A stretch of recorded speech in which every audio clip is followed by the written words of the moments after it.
dulu saya pernah di PHK. Anakku masih kecil mas. Berat Anakku ya? yang pertama beli susunya tok aja.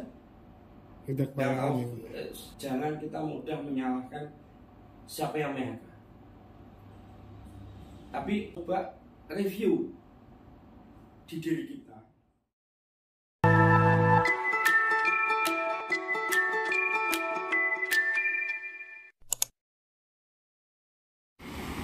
Nah teman-teman, selain ada usaha sapi dan kerbau, Pak Haji Teguh juga ada usaha lain, yakni pabrik karton. Yuk kita main ke sana yuk. Assalamualaikum Mas. Siap, ada apa Mas? Izin Mas, mau ketemu Pak Haji Teguh. Pak Haji Teguh. Apa ada di sini? Sampean sudah ada janji deh? Sudah ada Mas. Sudah ada. Ya. Coba. Bentar Mas ya. Oh, iya. Pak Teguh monitor.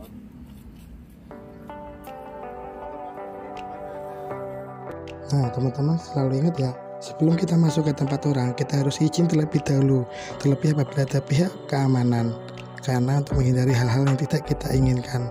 Apalagi kalau tempat tersebut adalah restricted area atau area terbatas seperti itu. Nah kita kan sudah diizinkan, ayo kita masuk.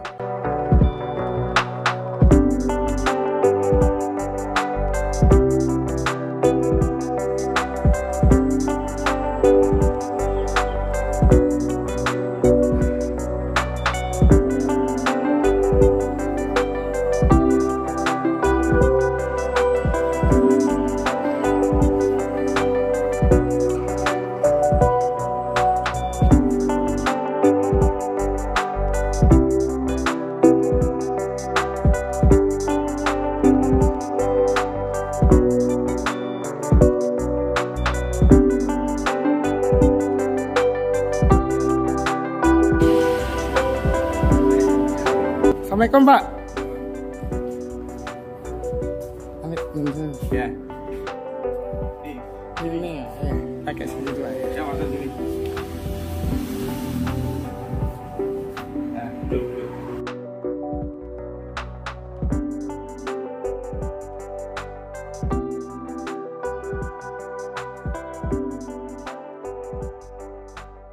Sibuk ini Pak, ada banyak kegiatan kayaknya. Enggak, ini tadi lagi baca-baca.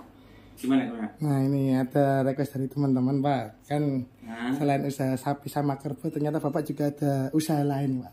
karton box. Oh. Ya, pembuatan kemasan kotak gelombang karton box. Ya, kardus-kardus gitu ya Pak? Iya. Berarti ya? Udah lama Pak?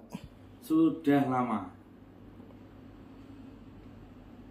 Tomo Group. Setia Utomo Setia karton, Utomo karton. konting, korgatet, karton box.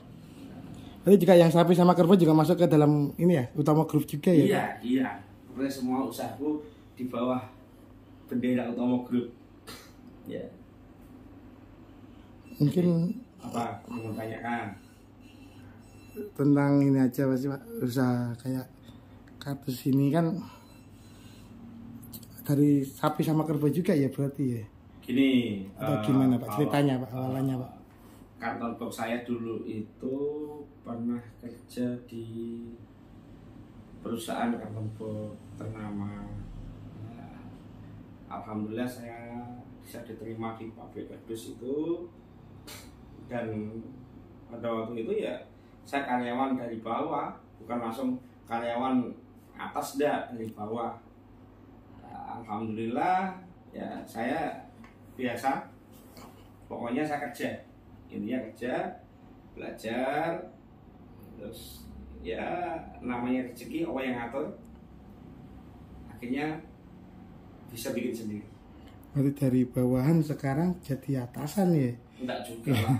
Kalau saya ini bukan atasan ya, saya masih punya atasan lagi. Wih. Siapa itu Pak? Allah. Wah. Ya kan, saya hanya melaksanakan, hanya mengelola. Semua usahaku ini yang punya adalah Allah.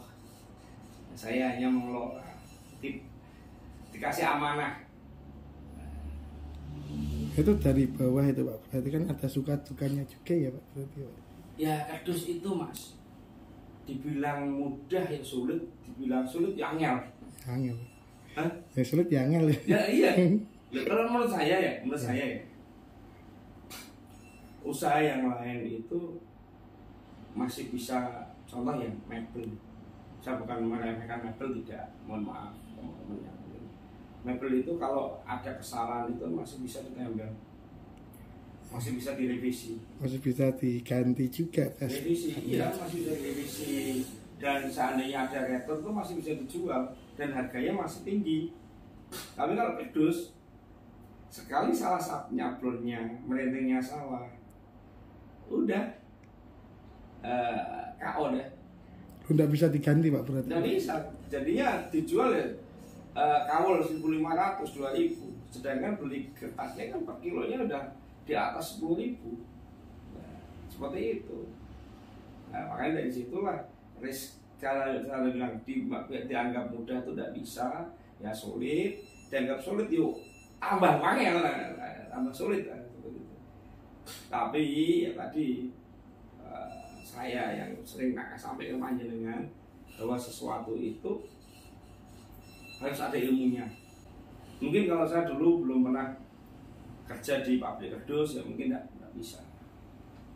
Itu dari kerja itu jenengan ambil pengalamannya juga ya Pak? Ya, makanya saya bilang sama teman-teman, di saat kita bekerja itu jangan kita hanya berpikir gaji itu segalanya. Sebenarnya kita bekerja itu adalah fondasi kita untuk mau sukses. Ya, dengan seperti itu bekerjalah, panjenengan bekerja itu anggap aja panjenengan kuliah, Anda sekolah. Anda pernah saya review, pernah saya sampaikan di setiap saya ditanya orang minta motivasi, itu saya bilang apa? Kerja, lakukan amanah itu yang sebaik-baiknya. Jangan pernah lakukan abaikan amanah. Ya, di saat kita menerima tanda tangan kontrak pekerja, menerima pekerjaan itu adalah di saat itu kita dapat amanah. Amanah dari siapa? Satu yang pasti dari Allah. Karena doa kita, Allah memberikan jawaban adalah sebuah pekerjaan. Yang kedua apa? Dari perusahaan itu tersendiri. Di saat kita dapat, ya tadi jangan lupa bilang alhamdulillah, terima kasih ya Allah sudah engkau tunjukkan tempat pekerjaan untuk aku mencari nafkah. Berarti kuncinya untuk resepnya berarti selain bekerja juga tekuni ibadahnya juga ya Pak? Iya, tekuni ibadah wajib itu kewajiban, ya kan? Nah, yang terpenting tadi Mas, kita kerja jangan pernah kita hitung-hitungan. Ini buat generasi-generasi muda. Jadi bisa di review, mungkin bisa apa? Saya belum pernah bekerja, melamar pekerjaan di tempat saya dulu bekerja. Insya Allah bos-bosku masih ingat saya. Belum pernah saya tanya, Pak gaji saya berapa, belum pernah. Saya belum pernah. Kan kadang untuk yang generasi muda khususnya kan fresh graduate itu ya Pak, ini sudah telepon. Itu Pak. Kan kadang kan karena dia merasa fresh graduate jadi kan dia punya nilai value Pak. Nah, gitu itu kadang kan yang mereka tonjolkan seperti itu. Merasa kita perusahaan itu yang butuh, itu salah. Jadi pola pikir kayak gitu tinggalkan. Yang butuh kita, gitu. Yang butuh pekerjaan itu kita, bukan perusahaan butuh karyawan. Kita yang butuh pekerjaan itu. Jadi kalau kita sudah di dalam pola pikir kita, oh aku butuh kerjaan, ya udah yang ditanyakan apa? Kapan Pak saya mau diperbolehkan mulai bekerja? Apa yang saya harus kerjakan? Apa yang harus diharapkan dari perusahaan apa? Nah itu seperti itu. Makanya kalau saya wawancarai sama ada karyawan yang baru, kok pas saya ada, saya ini belum untuk wawancara. Itu langsung jenengan tes sendiri ya Pak? Ada HRD, cuma pada waktu pas saya lewat, kok ada interview, saya pasti ikut. Oh ikut jagongi berarti. Nah diikut itu saya bilang, tapi saya setelah anak-anak itu diterima sama HRD-nya, sebelum dibawa masuk itu sampai saya kasih briefing dulu. Nah briefingnya tadi bahwa bekerja itu terpenting adalah pahami pekerjaan. Mudeng sik pekerjaan. Paham dulu. Sudah paham, kita akan bisa lakukan apa? Satu, disiplin, ya kan? Dua, sekarang ini kalau kita tidak paham, oh masuknya jam 7, oh itu jam 7 itu bukan masuk waktu yang jam 7 itu atau jam 8 itu adalah waktu kita bekerja, bukan waktu kita datang. Nah kalau udah paham kan berarti apa? 30 menit sebelum waktunya kerja sudah hadir. Seperti itu harusnya. Nah kalau sudah seperti itu, kita ada waktu untuk istirahat karena perjalanan dari rumah sampai sana mesti kan ya capek dan sebagainya. Nah, kalau kita tidak ada waktu untuk istirahat dulu, terus kita bekerja, bisa nggak fokus otak kita? Sungguh-sungguh sahabat-sahabatku semua, kita masuknya pabrik, tempat usaha tempat bekerja jam 8. Usahakan apa? Setengah 8 sudah hadir, sudah datang. Sungguh-sungguh jam 7 semua udah hadir. Lah ngapain Pak? Ambil wudhu, sholat duha dulu, ya kan? Ambil wudhu, sholat duha. Habis sholat duha, tadi yang dari jalan banyak rintangan dan sebagainya, banyak mungkin ada emosionalnya. Begitu kita ambil air wudhu, kita sholat duha, ya kan? 4 rakaat, 2 rakaat salam, habis itu berdoa. Jangan lupa mengucapkan terima kasih ke Allah. Terima kasih ya Allah, sudah kau lindungi aku dari rumah sampai tempat pekerjaanku dengan keselamatan, dengan lindunganmu aku bisa selamat sampai tujuan. Semoga kau selamatkan aku sampai engkau selesai, aku selesai dalam tugasku dalam bekerja. Ya, itu seperti itu. Habis sholat, habis doa, fresh. Ada kesempatan ambil minum dulu, ya kan? Baru masuk tempat bekerja. Di saat bekerja tenang pikiran kita, fokus pada pekerjaan. Setelah itu apa yang terjadi? Apa yang terjadi? Masa? Jadi fokus kembali. Hah? Jadi fokus kembali.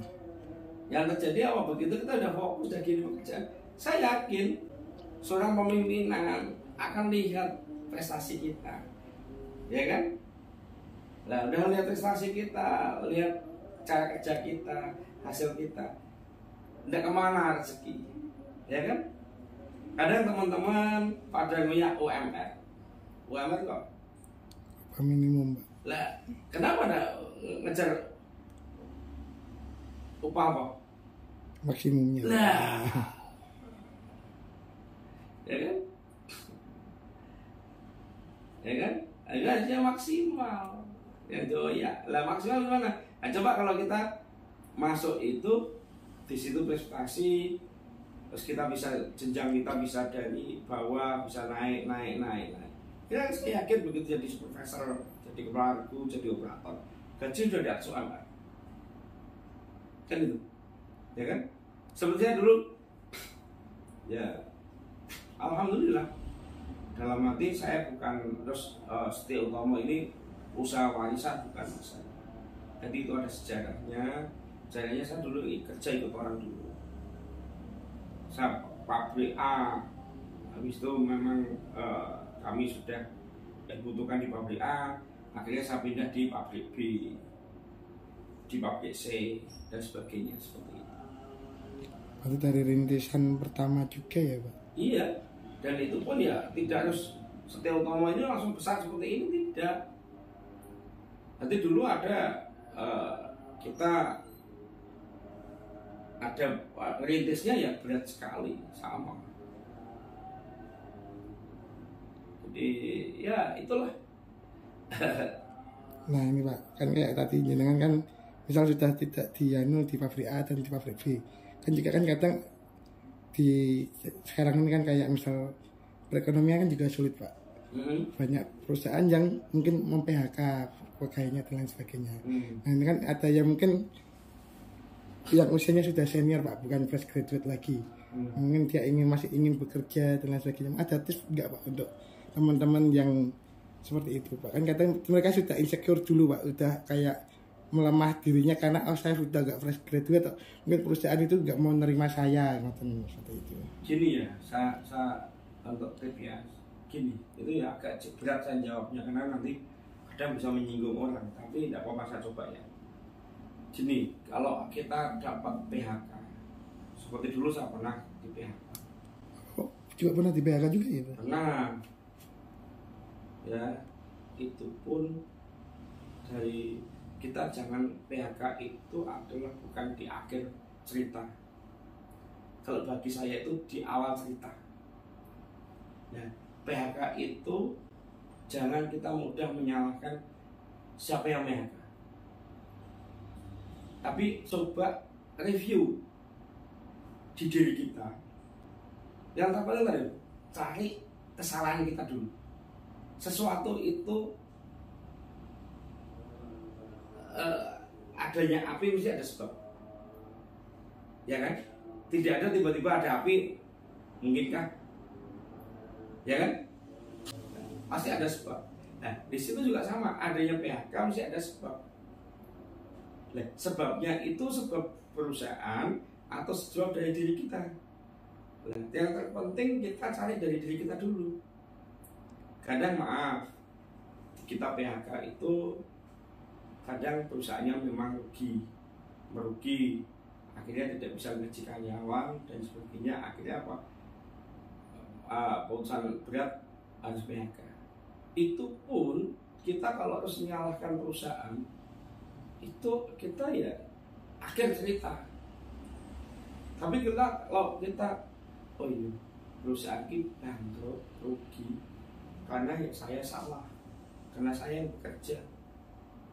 Coba kalau saya bekerja itu dengan baik, bisa menghasilkan omset yang besar, bisa mengefisiensi, bisa menghemat, usaha menekan kos returnnya dan sebagainya, saya yakin perusahaan itu tidak akan rugi. Dan kalau tidak rugi, tidak mungkin ada PHK. Nah kalau udah seperti itu, akhirnya kita apa? Awal dari cerita yang baik. Karena PHK itu adalah apa? Cerita yang yang kurang baik lah. Kurang baik. Ya, bahasanya kan kurang baik kan seperti itu. Nah di situ sebagai awal cerita yang baik, kalau kita mau membiasakan bahwa diriku lah yang salah. Begitu diriku yang salah, berarti apa? Kita self review tadi. Nah dengan seperti itu, begitu kita nanti masuk ke perusahaan yang lain, kita jangan mengulang kesalahan yang lalu. Merubah untuk diri lebih baik ya Pak? Iya, kan itu. Itu seperti itu. Jadi kuncinya bagaimana cara kita untuk dari target perusahaan sehingga kita juga menghidupkan perusahaan itu berarti ya. Iya. Itu. Bisa dimengerti? Bisa. Bisa. Masuk ya. Masuk. Jadi, nah, saya pendapatnya bahkan tadi dia bilang, ini kadang kalau teman-teman tidak pahami benar, yo mesti marah sama saya. Kalimat saya tadi. Tapi kalau coba nanti didengerin pelan, Diresapi maksudnya betul enggak sih kalimat itu? Jadi sesuatu hal itu kalau kita lakukan, adanya kejadian yang negatif itu adalah awal dari kita menjadi baik. Contoh tadi kita ya review ulang. Apalagi yang saya jenengan kan juga pernah di PHK ya Pak. Iya. Jadi pernah merasakan langsung dan bahkan sekarang ini teman-teman punya perusahaan sendiri dan bahkan menghidupi banyak orang ya Pak. Jadi saya di PHK itu di saat anakku masih kecil Mas. Berat anaknya ya. Yang pertama, jadi untuk beli susunya tok aja. Udah kebanggaan ya. Jadi anakku yang pertama itu yang kedua juga sama, tidak mau dari ASI ibunya tidak keluar, tidak mau susu kemasan. Nah, dari situ saya tahu harga susu berapa pada waktu itu kena ya dalam arti ya kita tidak mau nyalain siapa-siapa, cuma ya kita bisanya berdoa, dan itu sebagai saya tadi yang saya sampaikan, apapun saya yang salah, Teguh yang salah. Ya, dari situlah kita apa? Sempat saya ngecek loh mas. Sempat ngecek juga. Iya, untuk memenuhi. Untuk memenuhi itu ya. Iya, kalau enggak, kalau enggak nanti enggak terpenuhi ya Pak. Enggak bisa beli susu tuh. Iya. Cuma ngecek juga. Ngecek juga. Tapi tetap mas, kita masukkan mau buka usaha kan belum cukup untuk apa? Untuk ilmu dan modal. Karena usaha itu kita mau usaha, kalau ilmunya kita belum matang, belum gini, terus modal kita juga apa? Modal utama adalah tadi ilmu kita belum matang benar, itu ya nggak bisa. Nah akhirnya kita juga sambil menunggu panggilan dari perusahaan lain, ya kami ya tidak mau satu masukkan lamaran ke Papua, dan yang kedua minta tolong ke sahabat-sahabat. Penting tuh, karena masuk ke sebuah perusahaan tidak ada yang membawa, ya kadang ya sulit, ya kan? Makanya apa? Silaturahmi itu wajib, penting. Menjalin silaturahmi itu. Enggak, itu penting. Nanti pertemanan itu penting. Nah, seperti itu. Karena dari teman juga kan kadang info oh di tempat ini tempatku butuh, oh tempatku juga butuh. Ya, nah di situ sambil menunggu itu jangan kita diem terus, apalagi kita menghayal yang enggak, jangan. Tetap berpikir positif ya Pak. Iya, sambil menunggu itu tetap berjuang, tapi ya tadi saya sempatkan untuk ojek. Ojek pun belum punya motor sendiri. Pinjem Pak. Pinjem berarti. Pinjem saudara. Wah, luar biasa. Ada tetangga yang itu mau bersihin saluran gotnya itu, kan saya ambil, tidak malu saya. Berarti saya ambil, saya dorong bersihin saluran got gitu. Yang penting saya dapat apa? Dapat income. Yang penting halal ya Pak. Ya alhamdulillah saya masuk lagi, bisa diterima lagi di pabrik dus yang lain. Nanti habis keluar dari pabrik dus satu, masuk ke pabrik dus yang lain, di situ diterima karena pengalaman saya di situ. Nah dari situ ya saya tidak pernah, ya di situ ya saya juga sama, saya tidak tanya gaji saya berapa. Terus ya pertanyaan saya apa? Karena saya berharap pekerjaan yang saya tanyakan, kapan Teguh untuk disuruh mulai bekerja, itu yang saya tanyakan. Dan itu masih ada saksinya mungkin kalau masih hidup. Jadi saya pasti bilang kapan Teguh mulai kerja. Kalau sudah, ya apa pekerjaan yang harus aku lakukan? Tidak, habis itu sudah. Tidak bertanya gaji saya berapa, bonusnya berapa, hari apa saya dapat gaji, tidak pernah tanyakan, tidak pernah.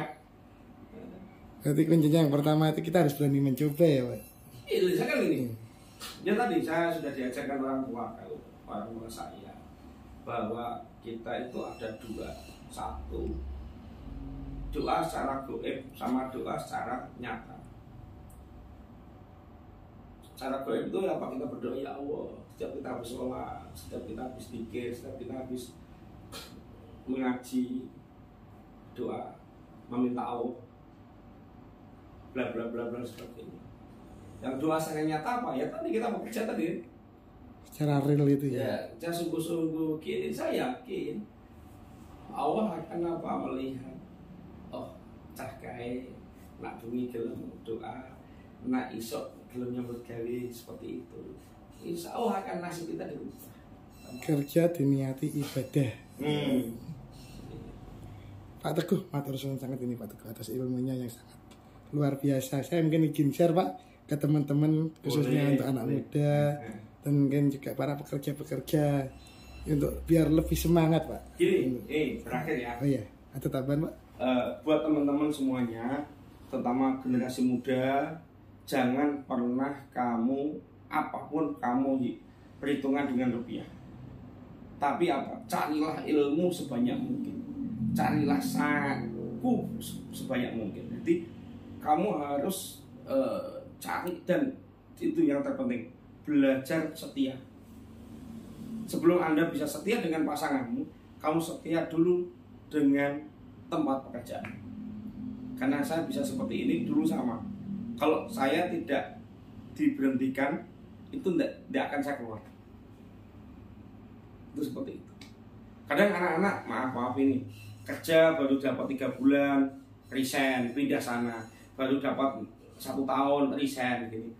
Kerjaan kalau model seperti itu, Anda biasa-biasa aja. Tapi yang paling bagus adalah berdoa yang baik, minta Allah tunjukkan tempat bekerja. Begitu kita sudah dapat panggilan, itulah doa kita. Itulah hasil doa kita. Dan syukuri, hadapi, tunggu, lihatkan prestasi kita. Paling terpenting setia pada tempat kerja. Insya Allah Anda akan dapat perubahan dalam hidup. Gitu. Makasih. Atas saat Pak Teguh atas waktunya ini. Ya, wah, ini mengganggu kesibukannya panjenengan ini. Ya, itu ya. Ya, siap. Sekarang Pak Teguh. Ya. Assalamualaikum warahmatullahi wabarakatuh.